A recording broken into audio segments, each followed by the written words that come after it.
সংখ্যা অক্টাল সংখ্যা পদ্ধতিতে দুটি সংখ্যা যোগ ফল যদি 8 এর কম হয় তাহলে যোগফল যা হবে তাই লিখতে হবে যেমন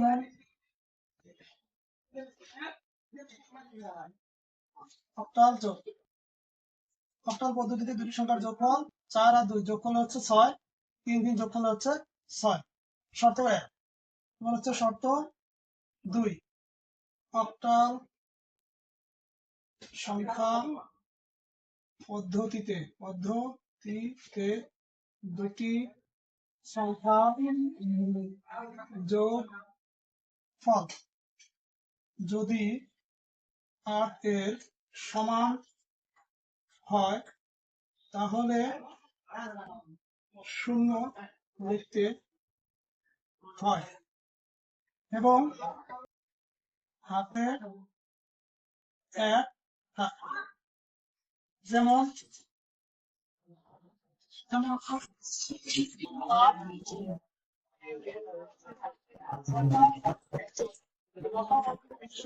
যদি 8 এর সমান হয় তাহলে 0 লিখতে হয়। তাহলে 5 আর 3 যোগ করলে হচ্ছে 8, 8 এর 0, হাতে বাকি হচ্ছে 1, হাতের 1, 3 3 6 আর 1 7। এটা হচ্ছে অক্টাল যোগ। শর্ত 3 অক্টাল সংখ্যা পদ্ধতিতে দুটি সংখ্যার যোগফল যদি 8 এর বেশি হয় তাহলে উক্ত সংখ্যাকে 8 দ্বারা ভাগ করতে হবে এবং ভাগ শেষ যা অবশিষ্ট থাকে তাই যোগফল হিসাবে লিখতে হয়। যেমন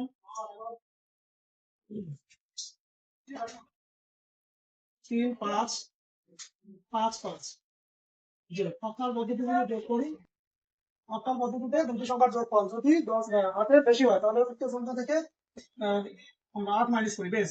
অর্থাৎ 5 5 যোগ করলে হচ্ছে 10, 10 থেকে অক্টালের যে বেস আছে সেটা যদি আমরা মাইনাস করে দিই তাহলে এখান থেকে 2, তাহলে হাতে থাকতেছে 1, হাতের 1 আর 2 3, 3 যোগ করলে হচ্ছে 6। এটা হচ্ছে অক্টাল পদ্ধতিতে যোগ। অক্টাল সংখ্যা পদ্ধতিতে দুটি সংখ্যার যোগফল যদি 8 এর কম হয় তাহলে যোগফল যা হবে তাই, 8 এর সমান হলে 0 এবং হাতে 1 থাকবে। এবং হাতে আর তৃতীয় শর্ত হচ্ছে যে অক্টাল সংখ্যা পদ্ধতিতে দুটি সংখ্যার যোগফল যদি 8 এর বেশি হয় তাহলে উক্ত সংখ্যা থেকে আমরা অক্টাল সংখ্যার যে বেস আছে সেই বেসটা যদি মাইনাস করে দেই তাহলে অবশিষ্ট যা থাকে তাই আমরা যোগফল হিসেবে লিখব। তাহলে দেখো এখানে 5 5 যোগ করলে 10, 10 থেকে যদি অক্টালের বেস 8 মাইনাস করে দেই তাহলে এখানে থাকতেছে 2, হাতে বেশি থাকতেছে 1, হাতের 1 আর 1 যোগ করলে হচ্ছে 3, 3 আর 3 যোগ করলে হচ্ছে 6। এই হলো অক্টাল পদ্ধতিতে যোগ।